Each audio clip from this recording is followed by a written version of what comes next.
আল্লাহ বলেন ইয়াউমা লা ইয়ানফাউ মালু ওয়ালা বানুন ইল্লা মান আতাল্লাহা বিকলবিন সালিম। রব্বুল আলামিন মহাগ্রন্থের মধ্যে জানায় দেয় যে কাল হাসরের ময়দানে, কাল কিয়ামতের দিন সন্তান সন্ততি ধন সম্পদ কিছুই কাজে দিবে না। দুনিয়াতে আমি যেই সন্তানের জন্য মাথার ঘাম পায়ে ফেলাইয়া আজকে টাকা উপার্জন করবার যাইয়া আল্লাহকে ভুলে গেলাম, যেই প্রাণের স্ত্রীর জন্য দুনিয়ার সব কিছু ত্যাগ করলাম, আল্লাহ বলেন ইয়াউমা লা ইয়ানফাউ মালু ওয়ালা বানুন। ওই দিন তোমার স্ত্রী, সন্তান সন্ততি, আপনজন, এমনকি যেই টাকা উপার্জন করার জন্য আল্লাহকে পর্যন্ত ভুলে গেলা, নামাজ পড়ার সময় নাই, সিজদা দেওয়ার পর্যন্ত তুমি সময় পাও না, ওই তোমার ওই সম্পদ তোমাকে কোনো কাজে দিবে না। বলে কি কাজে দিবে? ইল্লা মান আতাল্লাহ বিকলবিন সালিম। বড় পরিষ্কার পরিশুদ্ধ একটা কলব, যেই কলবের মধ্যে কোনো কালো দাগ নাই, যেই কলবের মধ্যে কোনো জিনা নাই, যে কলবের মধ্যে কোনো ব্যভিচার নাই, ওই কলবই একমাত্র কাজে দিবে। আর বাকি যা স্ত্রী, ছেলে, সন্তান, আত্মীয় স্বজন, আমার কিচ্ছুই কাজে দিবে না। কাজে দিবে আরো দুইটা তিনটা জিনিস কাজে দিবে। বলে কাজে দিবে আমি যদি আল্লাহর গোলাম হতে পারি, কাল হাসরের দিন আল্লাহ আমাকে ভুলবে না। যদি প্রিয় হাবিবের খাঁটি উম্মত আমি হতে পারি, ওই প্রিয় হাবিব আমাকে ভুলবে না। আর দুনিয়াতে থাকতে যদি আমি নেক আমল করি, ওই নেক আমল আমাকে কাল হাসরের দিন ভুলবে না। বলে ওই নবীকে আমি আপনি ভালোবাসি, কাল হাসরের দিন প্রত্যেকটা মানুষ পেরেশানির মধ্যে থাকবে, প্রত্যেকটা মানুষ উলঙ্গ থাকবে, প্রত্যেকটা মানুষের মুখে একটাই শব্দ উচ্চারিত হবে, ইয়া নাফসি। একমাত্র ওই নবী ছাড়া কাল হাসরের দিন কঠিন মুহূর্তে আমার আপনার পাশে কেউ দাঁড়াবে না। তো নবী আমার জন্য 63টা বছর কান্না করলে আমার যতটুকু পাওনা আল্লাহর নবী আমাকে পরিপূর্ণ দিয়ে দিলেন। বাকি আমি আমার নবীকে কি দিয়েছি? ইনসাফ আসেন, ইনসাফে আসেন। একজন দিলে তাকে দিতে হয়। তো আল্লাহর নবী আমাকে 63 বছর কান্না করে করে আল্লাহর কাছে মাফ চাইলেন। তো আমি আল্লাহর নবীর জন্য কি করলাম? অথচ সাহাবায়ে কেরামদের দিকে তাকাইলে দেখা যায়, বলে ছেলে সন্তানের হক, আত্মীয় স্বজনের হক, এমনকি আল্লাহ রব্বুল আলামিনের হক, আল্লাহর নবীর হক পরিপূর্ণ আদায় করার পর তারপরও মুসলমান হওয়ার পর থেকে নিয়া একেবারে কবরে যাওয়ার আগ পর্যন্ত শুধু কান্নার আওয়াজ। বলে ছোট্ট সাহাবী, নাম তার হলো তলহা। তলহাও আল্লাহর নবীকে দেখে সাহাবী, তার পিতাও আল্লাহর নবীকে দেখে সাহাবী, হাতে গড়া সাহাবী। তো ছোট্ট সাহাবী, কেউ কিতাবে লিখছেন 12 বছর বয়স, কেউ লিখছেন 13, কেউ লিখছেন 11। এই ছোট্ট সাহাবী তার মাকে ডাক দিয়া বলে, ও আমার আম্মা জান, আমার পেটে ক্ষুধা, আমাকে কিছু খাবার দাও। ছোট্ট সাহাবী মাকে যদি বলে যায়, মা আমাকে খাবার দাও, দুনিয়াতে এমন কোন মা নাই যে সন্তান না খেয়ে থাকবে আর মা ভালোভাবে থাকবে, স্থির থাকবে। সন্তানের পেটে যদি ক্ষুধা থাকে, কোন মায়ের পরনের ভিতরে শান্তি লাগে না।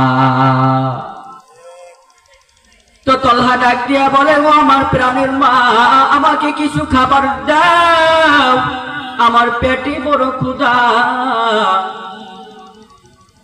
তো মা ডাক দিয়া বলতেছে, আর চোখের পানি ছেড়ে বলতেছে, আমার সন্তান,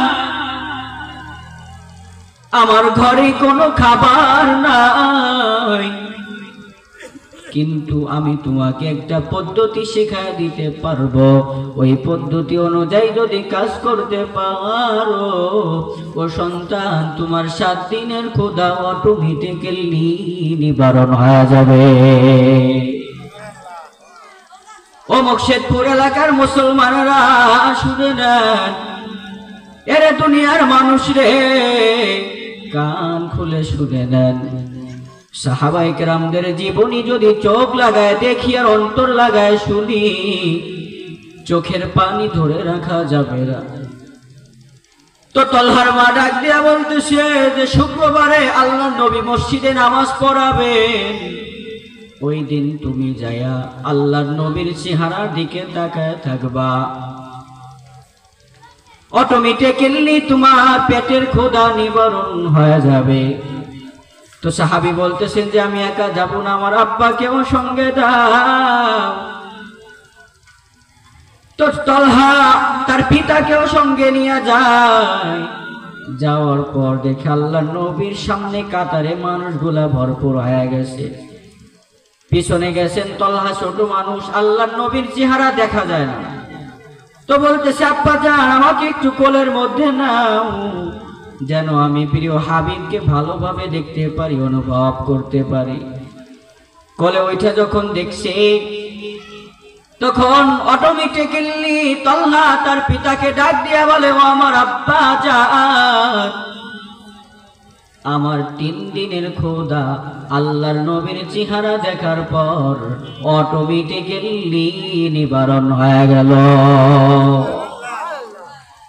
বলে, আল্লাহর প্রিয় হাবিবের চেহারা কেমন সুন্দর ছিল, এরে দুনিয়ার মানুষ শুনে নাও। আম্মা জান আয়েশা আল্লাহর নবীকে বললেন, ইয়া রাসূলুল্লাহ, ইউসুফ আলাইহিস সালামের চেহারা নাকি এত সুন্দর ছিল যে তার চেহারার দিকে তাকায়া মিশরের মেয়েরা আপেল কাটতে যায় আঙ্গুল কাইটা ফেলাইছিল। তো আপনার চেহারা যদি ওই মিশরের মেয়েরা দেখতো, কি করত? আল্লাহর নবী বলেন, ও আয়েশা, ওই ইউসুফের চেহারা দেখা মিশরের মেয়েরা আপেল কাটতে যায় আঙ্গুল কেটে ফেলেছিল। আর আমি হাবিবের চেহারা যদি ওই মেয়েরা দেখতো, ওরা আঙ্গুল নয়, মেয়েদের কলিজা কেটে ফেলতো। এত সুন্দর চেহারার অধিকারী ছিলেন আমার প্রিয় হাবিব। তো এই তলহা আল্লাহর নবীর কাছে যায়। তো আল্লাহর নবী বলেন, তুমি আমাকে কত ভালোবাসো? তলহা বলেন, আমি আমার পিতা মাতার চাইতে আপনাকে বেশি ভালোবাসি। তো বলে, আর কিসের চেয়ে বেশি ভালোবাসো? বলে, ইয়া রাসূলুল্লাহ, আমার জীবনের চেয়েও আপনাকে বেশি ভালোবাসি। তো আল্লাহর নবী বলেন যে একটা পরীক্ষা হয়ে যাক, যে তুমি তোমার প্রিয় মা বাবা তোমার নিজের চাইতে বেশি ভালোবাসো, তুমি এই খঞ্জরটা নিয়ে তোমার পিতার কল্লাটা আমার কাছে এনে দিবা। যদি দিতে পারো, আমি প্রিয় হাবিব তোমাকে ভালোবাসার সার্টিফিকেট দিব।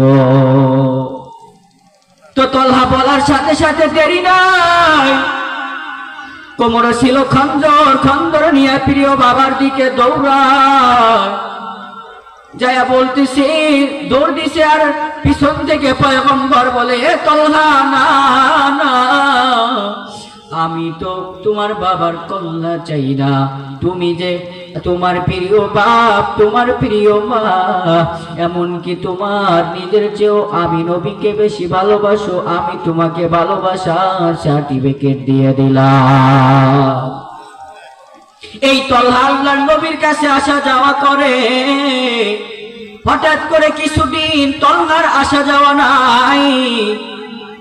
আল্লাহর নবী বলেন, এ সাহাবায়ে কেরাম, আমার ছোট্ট তলহা কোথায়? তো সাহাবীরা বলেন, হুজুর, তলহা তো বড় অসুস্থ, এই কারণে আপনার কাছে আসা বন্ধ। আল্লাহর নবী বলেন, ও সাহাবী, আমার প্রিয় তলহার কি হয়েছে, চলো যাই একটু দেখে আসি। তো আল্লাহর নবী তলহার বাড়িতে রওনা দেয়। যায় দেখে তলহা এমন অবস্থায় বিছানায় কাতরায়। আল্লাহর নবী পরিবারের সবাইকে ডাক দিয়া বলে, এ পরিবারের মানুষ শুনে নাও, আমার মন বড় সাক্ষ্য দেয়, আমার এই তলহা আর দুনিয়াতে বেশি দিন বাঁচবে না। তো আমি তোমাদের কাছে একটা আবদার জানাইয়া যাই, আমার তলহা যদি দুনিয়া থেকে বিদায় নেয়, তাহলে তোমরা আমি প্রিয় হাবিবকে খবর দিবা। আমি প্রিয় হাবিব আয়েশা এই তলহার নিজে জানাজা করে দাফন করব। ও মুর্শিদপুরের মানুষ শুনে না, দুনিয়ার ভালো একজন আলিমের সাথে সম্পর্ক গড়ো, দুনিয়ার ভালো একজন তোমার মসজিদে ইমামের সাথে সম্পর্ক যদি ভালো হয়, আর ওই ইমাম সাহেব যদি মৃত্যুর পর নিজে কবরে নাইমা যায়, তোমার মতো ভাগ্যবান ব্যক্তি লোকের সরে আর দ্বিতীয় জন হইতে পারে না। তো আল্লাহর নবী কথা বলে রওনা হয়ে চলে যায়। তলহা বলেন, ও আমার প্রিয় আব্বা জান, আল্লাহর প্রিয় হাবিব আপনাদেরকে কি বলে গেলেন একটু শোনায়া দেন। তো তলহার বাবা বলে, ও আমার তলহা, আল্লাহর প্রিয় হাবিব বলেছেন, তুমি যদি মারা যাও, ওই গহীন অন্ধকার যখন তোমার কবরে ডাক এসে যায়, ওই প্রিয় হাবিব তোমার জানাজা দিবে, তোমাকে দাফন করবে। সুবহানাল্লাহ। তো তলহা ডাক দিয়া বলে, আল্লাহর নবী আবার বলেছেন, তলহা যদি রাত্রেও মারা যায়, যত রাত্রি হোক না কেন, আমি পয়গম্বরকে যেন খবর দাও, আমাকে না জানাইয়া তলহাকে কবর দিবা না। তো তলহা ডাক দিয়া বলে, ও আমার সন্তীয় বাবা জান, আমার তো চোখের পানি ধরে রাখতে পারতেছি না। তলহার বাপ বলে, কে রে বাপ, এটা তো খুশির সংবাদ, খুশির সংবাদ, দুনিয়ায় যাকে সৃষ্টি না করলে আসমান জমিন কিছুই সৃষ্টি হইতো না, সেই প্রিয় হাবিব তোর জানাজা দিবে, দাফন করাবে, এখানে কান্না করার কি আছে? তলহা ডাক দিয়া বলে, ও আমার হাবিব, ও আমার আব্বা জান, শুনে নেন, শুনে নেন, আমি তলহা যদি রাত্রে মারা যাই, আর ওই সময় যদি আমার মায়ার নবী আমাকে দাফন করানোর জন্য আসে, জানাজা দেওয়ার জন্য আসে, আর আমার নবীর চারপাশ দিয়ে শুধু দুশমন, শুধু চারপাশ দিয়ে দুশমন, আর ওই দুশমনরা যদি আমার নবীর গায়ে একটু টুকা দিয়ে বসে, তাহলে আমি তলহা দুনিয়াতে যেমন আল্লাহর প্রিয়র কষ্ট, প্রিয় হাবিবের কষ্ট সহ্য করতে পারি নাই, আমি কবরে যাইও চুল পরিমাণ কষ্ট সহ্য করার মতো ক্ষমতা আমি তলহার নাই। এটা ছিল হলো খাঁটি আশিক। এ মুর্শিদপুরের মানুষ, এরে দুনিয়ার মানুষ রে। আর আমার আপনার কেমন, আমি আপনি কেমন আশিক, আমি আপনি আমার আপনার চেহারার দিকে তাকাইলে বোঝা যায় না যে আমি যে আল্লাহর নবীর উম্মত। তাকাইলে বোঝা যায় না আমার মুখে দাড়ি নাই, আমার গায়ে লম্বা জামা নাই।